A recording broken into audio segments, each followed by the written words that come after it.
গাজা এখন সাংবাদিকদের জন্য বিশ্বের সবচেয়ে বিপজ্জনক এলাকা হিসেবে পরিচিত।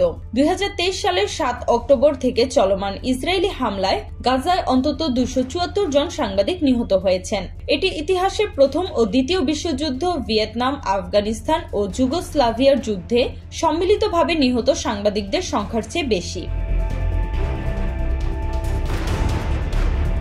সম্প্রতি আল শিফা হাসপাতালের বাইরে ইসরায়েলি হামলায় আল জাজিরার 5 সাংবাদিক নিহত হওয়ায় গাজার সংবাদকর্মীদের মধ্যে মৃত্যুর আতঙ্ক আরো বেড়েছে। আল জাজিরার সাংবাদিক হানি মাহমুদ বলেন, প্রেস ভেস্ট এবং হেলমেট একসময় নিরাপত্তা নিশ্চিত করত। এখন মনে হয় এগুলো আমাদের লক্ষ্যবস্তু বানাচ্ছে। প্রতিটি অ্যাসাইনমেন্টে যাওয়ার আগে মনে হয় বেঁচে ফিরতে পারবো তো। ইসরায়েলি প্রশাসন সাংবাদিক হত্যার দায়ে হামাসের সদস্য হওয়ার অভিযোগ করে আসছে। 10 আগস্ট নিহত 4 সাংবাদিকদের মধ্যে আনাস আল শরীফের বিরুদ্ধেও এই অভিযোগ এনেছে ইসরায়েল। তবে অভিযোগের পক্ষে কোনো প্রমাণ দেখানো হয়নি।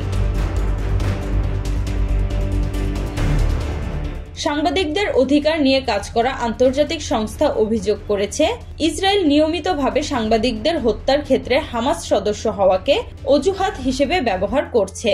যুক্তরাষ্ট্র ভিত্তিক committee to protect journalist CPJ এই কর্মকাণ্ডের তীব্র নিন্দা জানিয়েছে।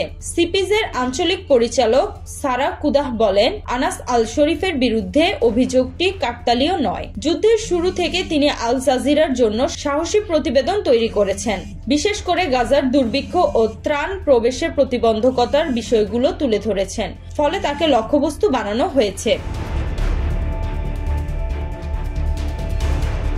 গাজার সাংবাদিকরা জীবন বিপন্ন হওয়া সত্ত্বেও কাজ চালিয়ে যাচ্ছেন।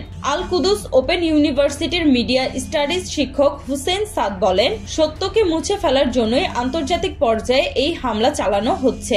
গাজার মানুষ ও সাংবাদিকরা এর সাক্ষী। ফটো সাংবাদিক অমর আল সুলতান বলেন, প্রতিবেদন লেখার সময় নিজেরাই একই কষ্টের মধ্যে থাকি। কখনো খাবারের অভাব, শুধু পানি খেয়ে কাজ চালাতে হয়েছে। এটি গাজার সাংবাদিকতার সবচেয়ে কঠিন চ্যালেঞ্জ।